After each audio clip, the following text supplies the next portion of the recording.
Perkenalkan, kami dari mahasiswa Ilmu Administrasi Negara Universitas Maritim Raja Ali Haji, Kepulauan Riau. Inilah anggota-anggota kelompok kami: Novang Caya Sri Kartini, Zuleha, Sri Wahyuni, Muhaimin Wahyudi, Melia Absaini, dan Siti Rahayu. Nah, pada video pembelajaran kali ini, kami akan membahas tentang keterkaitan sumber daya manusia dalam organisasi. Untuk lebih jelasnya, mari simak penjelasan berikut. Manajemen sumber daya manusia merupakan salah satu bidang dari manajemen umum, seperti manajemen keuangan, manajemen pemasaran, dan manajemen operasi. Manajemen sumber daya manusia menjadi bidang kajian yang sangat penting dalam organisasi sektor publik.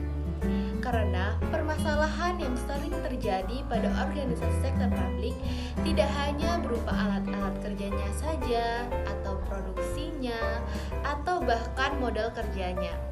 Tetapi, tenaga kerja atau sumber daya manusia merupakan hal terpenting dalam organisasi sektor publik.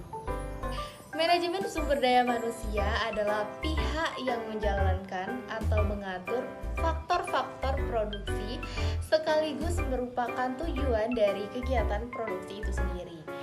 Nah, menurut Tifal pada tahun 2005, manajemen sumber daya manusia menjadi penting dalam suatu perusahaan karena dapat mengelola, mengurus, mengatur, dan menggunakan SDM sehingga berfungsi secara produktif, efektif, efisien, dan tujuan organisasi pun tercapai.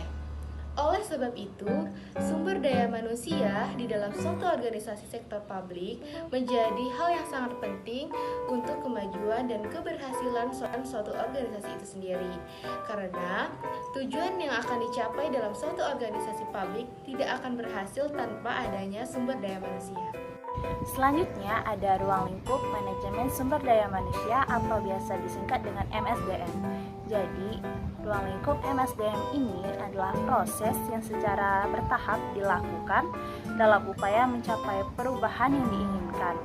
Adapun ruang lingkup MSDM ini meliputi yang pertama ada Human Resource Planning, yang kedua ada Job Analysis, yang selanjutnya ada Recruitment and Selection. Nah, setelah itu dengan Orientasi and Induction. Yang kelima ada Training and Development. Yang keenam ada Performance dan Appraisal. Yang ketujuh ada Compensation Planning and Remuneration. 8 ada Motivation, Welfare, Health, Safety. Yang kesembilan atau yang terakhir ini ada Industrial Relation. Dia tadi beberapa yang termasuk dalam ruang lingkup MSDM atau manajemen sumber daya manusia dalam upaya mencapai perubahan yang diinginkan. Ada beberapa fungsi manajemen sumber daya manusia. Yang pertama, perencanaan sumber daya manusia.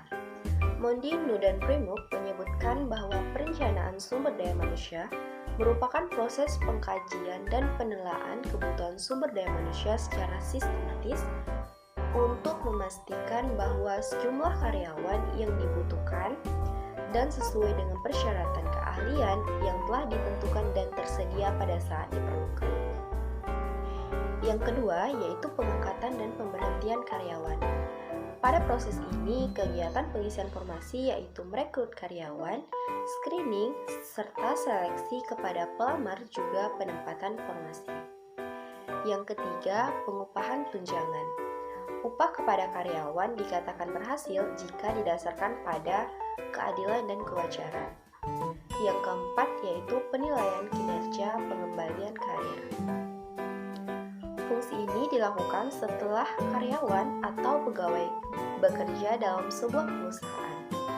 Tidak hanya penilaian positif, perusahaan juga menganalisis apabila kinerja karyawan atau pegawai yang negatif.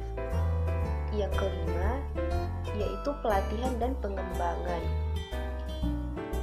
Perusahaan dapat melatih karyawannya serta mengembangkan melalui prosedur, baik secara formal maupun informal. Prosedur formal dilakukan dengan pengenalan jabatan baru atau sebagai alat untuk mengikuti perubahan secara teknologis.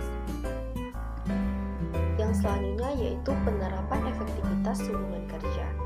Pada fungsi ini, perusahaan harus mampu membuat standar bagaimana hubungan kerja yang efektif dan efisien dapat diimplementasikan.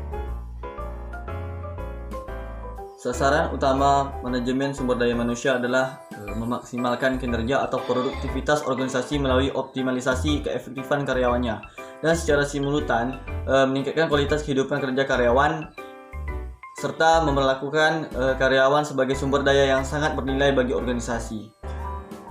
Sebagai konsekuensinya, manajemen sumber daya manusia meliputi usaha-usaha untuk mengangkat kemajuan personal, kepuasan karyawan dan mematuhi ketentuan-ketentuan yang berkaitan dengan ketenagakerjaan. Selanjutnya ada 6 peran keterkaitan manajemen sumber daya manusia dalam organisasi. Yang pertama yaitu kerjasama, di mana pada sebuah organisasi bagian manajer dan SDM bekerjasama untuk mengembangkan keterampilan karyawan.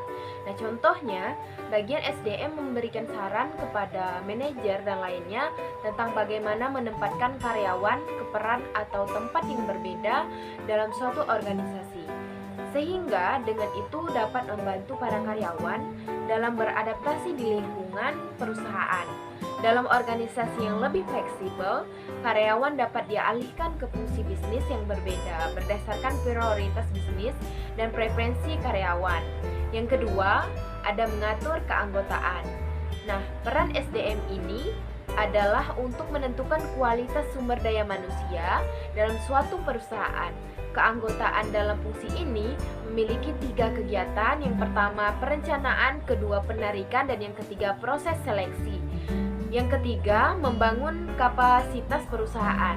MSDM membantu bisnis mengembangkan keunggulan kompetitif yang melibatkan pengembangan kapasitas perusahaan sehingga para karyawan dapat menawarkan dan memberikan layanan yang unik kepada pelanggannya. Untuk membangun SDM yang efektif, perusahaan khususnya perusahaan swasta bersaing satu sama lain. Ini berkaitan dengan mempertahankan dan membantu karyawan agar tetap berkomitmen terhadap perusahaan dalam jangka yang panjang. Selanjutnya, evaluasi kinerja karyawan. Manajemen sumber daya manusia memiliki fungsi untuk mengevaluasi para karyawan perusahaan.